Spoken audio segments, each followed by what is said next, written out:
नमस्कार, आप देख रहे हैं हमारा विशेष कार्यक्रम आध्यात्मिक ज्ञान चर्चा। तो आइए हम शुरुआत करते हैं कार्यक्रम की और जानते हैं विचार कबीर पंथी पारखी संत अभिलाष दास बुरहानपुर गद्दी से संबंधित इलाहाबाद गद्दी सीन बनाम जगत गुरु तत्वदर्शी संत रामपाल जी महाराज सतलोक आश्रम बरवाला जिला हिसार हरियाणा के विचार।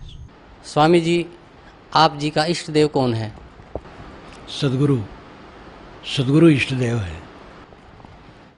सतगुरु जी से आपका क्या तात्पर्य है?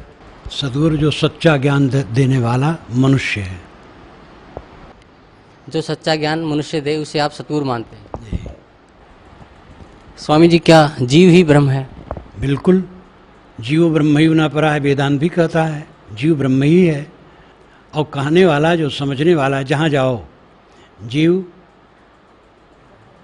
स्कूल में मिलता है, कॉलेज में मिलता है, कारखाने में मिलता है, खेत में मिलता है, दफ्तर में मिलता है, मंदिर मस्जिद में मिलता है, हर जगह जीव ही तो मिलते हैं।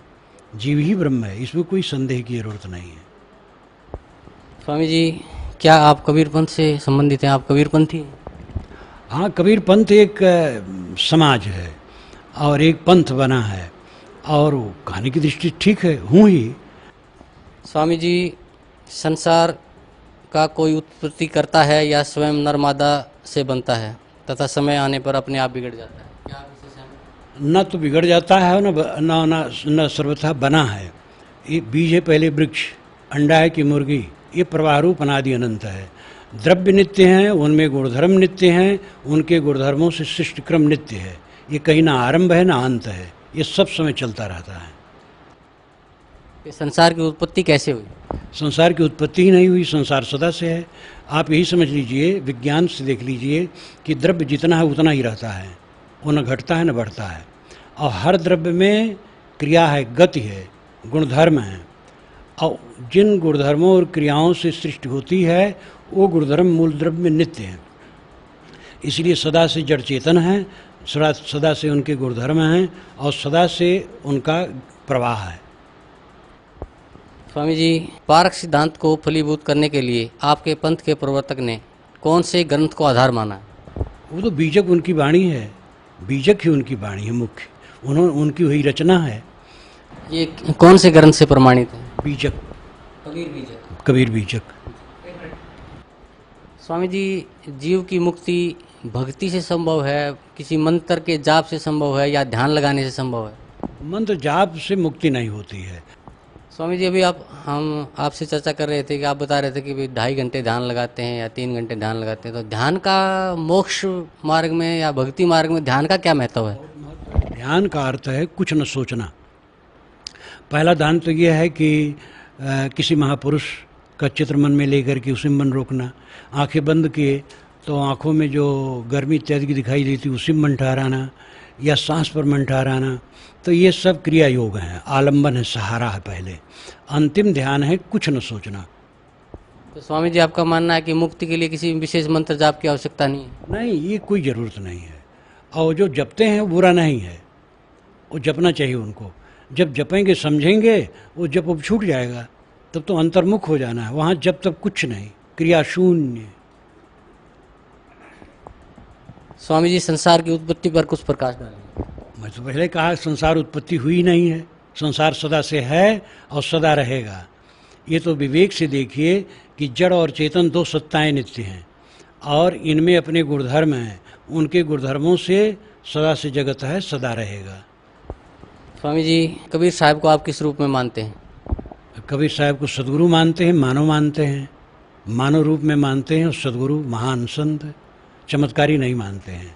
चमत्कार पारक सिद्धांत में कहीं नहीं माना जाता है। सब मनुष्य हैं।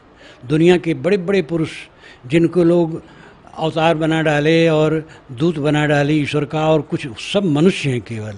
वो तो अलौकिकता मढ़ी जाती है अपना प्रचार बढ़ाने के लिए, और असत्य आता है इसलिए वो सत्य दब जाता है। और वास्तविकता यह है कि जितने महापुरुष हैं मनुष्य हैं, जितनी पुस्तकें हैं मानव की रचनाएं हैं, जितने संप्रदाय हैं मानव की चलाएं हैं। स्वामी जी, कुछ संत या कुछ महंत कबीर जी को परमात्मा मानते हैं, क्या वो सही है?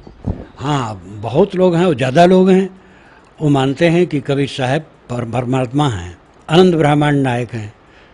उनको धन्यवाद है। लेकिन हम इनको मनुष्य मानते हैं और यही वास्तविकता है।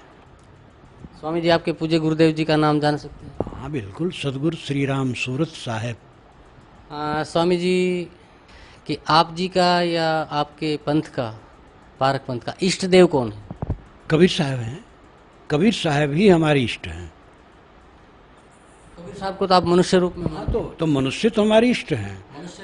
बिल्कुल मनुष्य इष्ट हैं, और पंथ की दृष्टि से और बोध की दृष्टि से वही हमारे सर्वोपरि इष्ट हैं। स्वामी जी, कई जगह दीवारों पे लिखा मिलता है कि कुल का मालिक एक है, इसका क्या मतलब है? हाँ, वो ऐसी धारणा वो भी है। सारी सृष्टि में एक नियम है, विश्व नियम, और विश्व नियम से सब चलता है।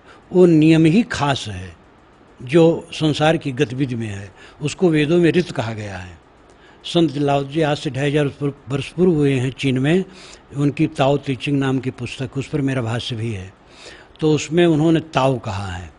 ताओ विश्व नियम, विश्व नियम से संसार चलता है। स्वामी जी, क्या परमात्मा अपने साधक के पाप नाश करता है? विश्व नियम को लोग स्थूल बना करके एक ऐसा बना देते हैं कि वो कृपा और कोप करता है। कृपा कोप करने वाला कोई नहीं है। जो हम करेंगे वो भरेंगे, लेकिन कमज़ोर मन को ये चाहिए कि हम पाप भी करें तो वंदना करें तो क्षमा कर दे। इसलिए लोग गढ़ते गढ़ते ऐसा भावुक भगवान बना लिए हैं कि सारा पाप करो, उसका नाम ले लो, कट जाएगा। और इससे गड़बड़ी और बढ़ी है। कोई काटने वाला नहीं है। जो हम करेंगे वो भरेंगे, चाहे गृहस्थ हो चाहे साधु हो। जो कर्म करेंगे फल पाएंगे, कहीं जाएंगे नहीं। तो पारक पंथ जो बुरहानपुर से ही चला था? नहीं, पारक सिद्धांत तो कबीर साहब से चला, और पूर्ण साहब पारक सिद्धांत के बीज टीका लिखे। लेकिन उसके पहले गुरुदयाल साहब ने कबीर परिचय लिखा पारक सिद्धांत पर, जो फतुहा बिहार में थे। और रामराज साहब ने पंचग्रंथी लिखी जो बिहार में थे। तो इस प्रकार धनौती में पारक सिद्धांत का विचार होता रहा। तो कबीर साहब के बाद ही से पारक सिद्धांत का विचार होता रहा है। और बुरहानपुर में तो 150 वर्षों से पारक सिद्धांत प्रचारित हुआ, उसके पहले से पारक सिद्धांत रहा है। क्या कभी वेदों को भी पढ़ा है? हाँ, वेदों को पढ़ा। वेदों में रहते हुए वेदों को पढ़ा, लेकिन यहाँ तो वेदों को पढ़ा, वेदों पर लिखा। वेद पर मेरी पुस्तक है, वेद क्या कहते हैं, जो 700 पृष्ठों की है, और 10 बरस में उसके 4 संस्करण छप गए हैं। हमारे मित्र कहते थे कि आपकी सब पुस्तकें चलती हैं, वेद तो आपके जीवन में एक बार छपेगा, क्योंकि समझते थे गुड़ है, परंतु वो 4 बार छप चुकी 10 वर्ष में। तो वेद तो पहले से पढ़ता हूँ, आज भी पढ़ता। लेकिन स्वामी जी, हमने सुना है कि वेदों में परमात्मा को साकार माना है। ना, ये तो बहुत गलत है। वेदों को जानते ही नहीं है वो, तो वैसे कहेंगे।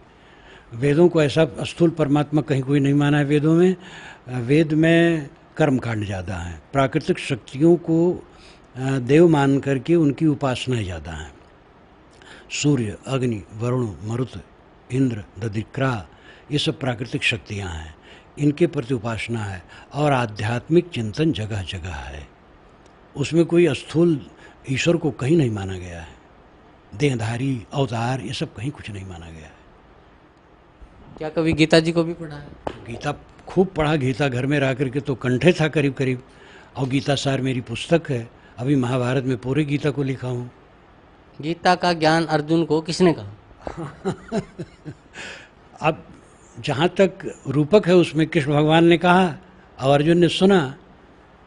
लेकिन श्री कृष्ण महाराज के बाद बहुत गीता बनी है।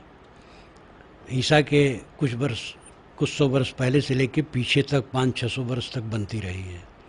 उसमें गीता सार की भूमिका में सब में प्रमाण दिया हूँ। लेकिन अनोखी पुस्तक है और उससे लाभ लेना चाहिए। जो भावुकता है वो भी समझना चाहिए। भावुकता भी है, लेकिन काम की चीज़ें बहुत हैं। गीता का ज्ञान किसने कहा? वही तो कहता हूँ, रूपक के अनुसार कृष्ण ने कहा और अर्जुन ने सुना। ये रूपक है, लेकिन लेखक तो और कोई है। लेखक कौन?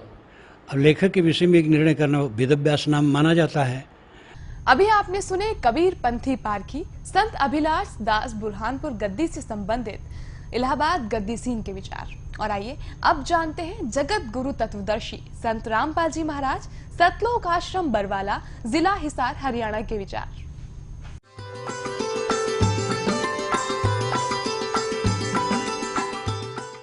सतगुरुदेव की जय। बंदी छोड़ कबीर परमेश्वर जी की जय। बंदी छोड़ गरीबदास जी महाराज जी की जय। स्वामी राम देवानंद जी गुरु महाराज जी की जय हो।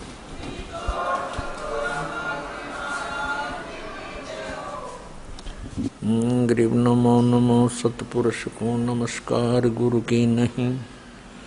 सुर नर मुनि जन साधुआं संतों सर्वस्ती नहीं। सतगुरु साहेब संत सब दंडोतम प्रणाम। आगे पीछे मध्य हुए तिनको जो कुर्बान। दंडवतम गोविंद गुरु बंधु अविजन सोए।